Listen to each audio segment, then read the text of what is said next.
Nawawalan na ba ng gana ang boyfriend or mister mo na mag-ano kayo? Baka naman kasi nagagawa mo yung mga bagay na to kaya hindi na siya excited na kalabitin ka. Dahil ito yung mga bagay na ginagawa mo na nakakadismaya sa lalaki pag nag-aano kayo. Number 1, kapag tinitignan mo ang oras. Kapag nasa bakbakan kayo, iwasan mo yung pagtingin-tingin mo ng oras. Kung may lakad ka man kaya tinitignan mo ang oras, dapat hayaan mo muna na matapos kayo sa bakbakan. Mag-focus ka muna sa ginagawa nyo. Enjoyin mo yung moment.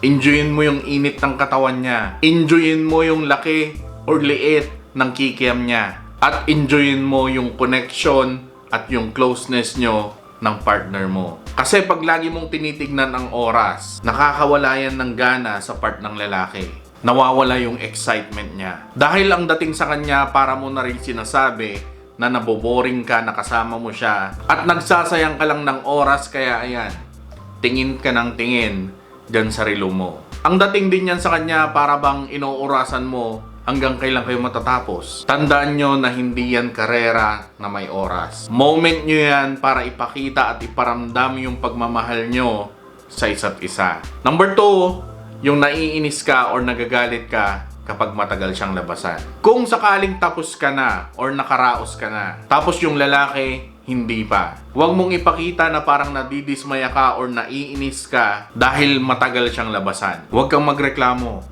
Dapat hintayin mo din siya. Or mas maganda kung tulungan mo din siya. Dahil kung magagalit ka or maiinis ka, sigurado yung pipino niya ang magtatampo. Kusa yan nalalambot kahit anong gawin mo. At baka sa susunod na maglalaro ulit kayo, baka tatama rin na siya. Dahil alam na niya yung magiging reaction mo kapag tumagal na naman siya na hindi labasan. Pero dapat mapalalaki man or babae, dapat nagtutulungan kayo. Lalo na sa mga lalaki. Nako, maraming mga lalaki ang mabilis labasan. Kaya dapat alam nyo din kung paano tulungan ang mga babae kapag hindi na mapakinabangan yung mga pipino nyo. Dahil sa totoo lang, kapag tapos na ang lalaki, lupay-pay na yan. Maghihintay ka pa ng 30 minutes to 1 hour bago mo ulit mapatigas yan. Iilan lang yung mga lalaki na kaya yung magsunod-sunod. Sa mga babae naman, walang problema kung mabilis sila. Dahil ipapasok mo lang naman, 'di ba? Kung natuyo na, dilagyan mo ng pampadulas, 'di ba? At saka kayang-kaya ng mga babae kahit na ilang rounds pa yan. Pero sa lalaki, ewan ko na lang. Pangatlo, huwag mong babanggitin ang ex mo. Kapag nag-aano kayo ng partner mo, walang ibang kasali dyan.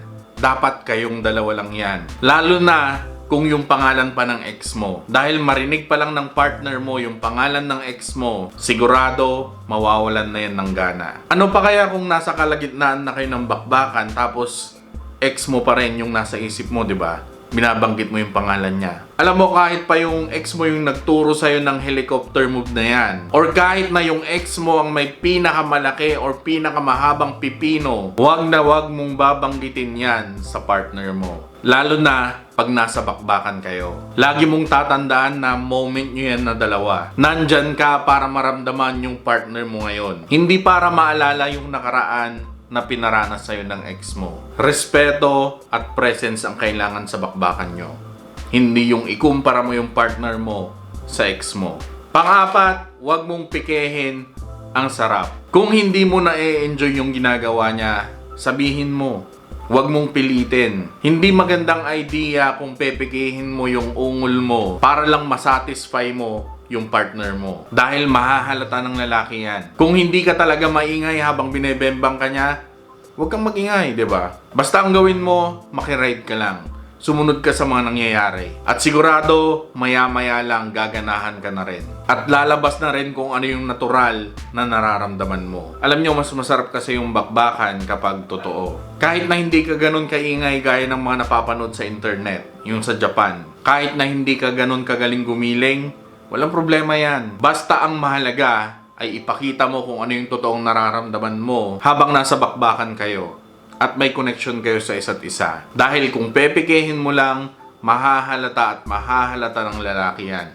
Kahit pagaano kagaling umarte. Panglima, huwag mong iasa ang lahat sa kanya. Sa pag-aano nyo ng partner mo, dapat pareho kayong kumikilos. Huwag kang hihiga lang dyan at hihintayin na siya lang yung gagalaw. Dahil pag ganyan ka, para mo lang pinaramdam sa kanya na nag-e-embalsa mo siya, at hindi maganda yon, di ba? Kaya kung first time nyo yan or first time mo yan, maiintindihan pa ng lalaki yan. Pero dapat sa susunod na mag-aano kayo, dapat bumawi ka. Walang masama na mag-research ka ng konti para mabigyan mo ng buhay yung bakbakan nyo sa susunod. Lalo na ngayon, di ba?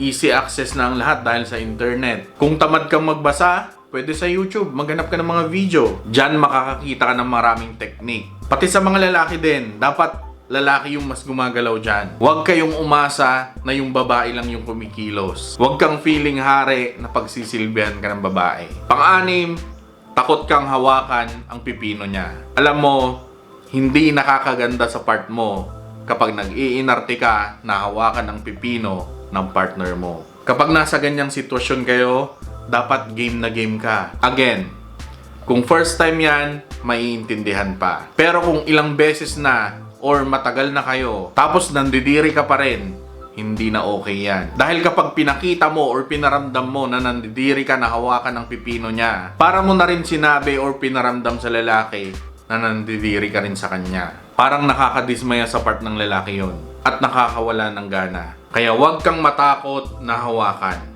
Laruin mo din kung kailangan. Ipakita mo kung gaano mo kagusto yung pipino niya. Dahil pag nagawa mo yan, sigurado, laging ma-excite ang lalaki tuwing mag-aano kayo. Number 7, huwag mong iisipin na kailangan mo na maging perfect. Kapag mahal ka talaga ng lalaki, hindi kailangan na perfect ka. Walang pakialam yan kahit ilang layer na ang bilbil mo. Or, kung gaano karami ang stretch mark mo sa katawan. Kapag mahal ka niya, tanggap niya ang lahat sa'yo. Kaya huwag kang mahiya na ipakita ang katawan mo sa partner mo. Dahil kung talagang mahal ka niya, tanggap niya ang lahat sa'yo. Ang mahalaga ay may connection kayong dalawa. Komportable kayo at may respeto kayo sa isa't isa. So yun, Reg TV nga po pala, and sana kahit papano may naitulong sa inyo yung video natin ngayon, and maraming salamat sa panonood, and ingat kayo sa mga kinaroon. God bless, peace, and goodbye.